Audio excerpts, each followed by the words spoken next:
Els seminaristes de Catalunya canvien l'alba per les botes i salten al camp de futbol. Pantalons curts i samarreta esportiva per intentar guanyar la Copa de Sant Josep. Cada any, aquells que volen arribar a ser mossens surten de les aules per disputar-se aquesta competició de futbol, la qual, tot i que en un inici es feia només per Barcelona, avui dia comprèn tots els seminaris de Catalunya. Amb el temps i la creació de nous seminaris, el que es va fer és que el que era un torneig a l'interior del seminari de Barcelona es va convertir en un torneig entre tots els seminaris. Barcelona, on hi ha també els seminaristes de Sant Feliu de Llobregat, el seminari major interdiocesà, que reuneix 7 de les diòcesis de Catalunya, i després el seminari de Terrassa. I llavors, tradicionalment, per Sant Josep, fem aquest torneig de futbol. I és que aquest és el patró de tots els seminaristes, que es celebra el 19 de març, però que enguany s'ha hagut d'avançar. Com que Sant Josep és la vigília de Rams i els seminaristes ja són a les parròquies, llavors no hem volgut deixar de celebrar-lo i ho celebrem anticipadament, que ha coincidit amb la festa de Sant Pacià. Tots 3 seminaris, reunits al Camp de Bràfa, van anar competint entre ells.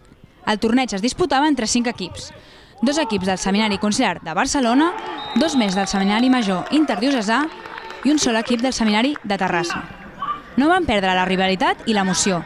El més important era passar una bona estona amb els companys.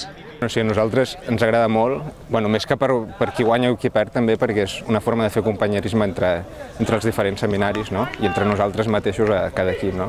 I també és cert que després n'hi ha una mica de rivalitat entre seminaris i això també li dona emoció al torneig. El futbol és on et coneixes, on coneixes a la gent. És tota la potència que un té dins, tota la forma de ser, la treus amb una força, amb unes ganes de guanyar. Tots els equips tenen ganes de guanyar, això és real. Els que van destacar van ser el Seminari de Terrassa i un dels equips de Barcelona, que van arribar a la disputada final.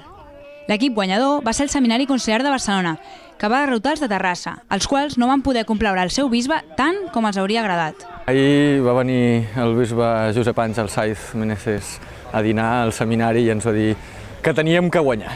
Teníem que guanyar, que era molt important que Terrassa quedés en primer lloc. Llavors, mira, així és la vida, que no passa res, La veritat, pots guanyar, pots perdre i l'important participar i passar-s'ho el millor possible amb els companys, sobretot. Després del futbol, una dutxa i tothom cap a la capella del seminari, on els esperava l'Eucaristia amb l'arquebisbe de Barcelona, Joan Josep Omeia. Aquest va destacar 3 punts importants de cara als futurs sacerdots: la convivència entre ells, aprendre a tractar íntimament a Jesús i conèixer bé la Bíblia. Sobretot aprofundint, tal com es diu a l'Evangeli, en l'atenció cap als més necessitats. Ese esfuerzo también de estar cerca de los pobres, de los pequeños. A eso nos llama el Señor, y que a eso os preparéis también.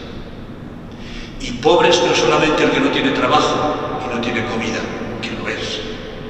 También es pobre el que no conoce a Jesús, que no tiene sentido su vida.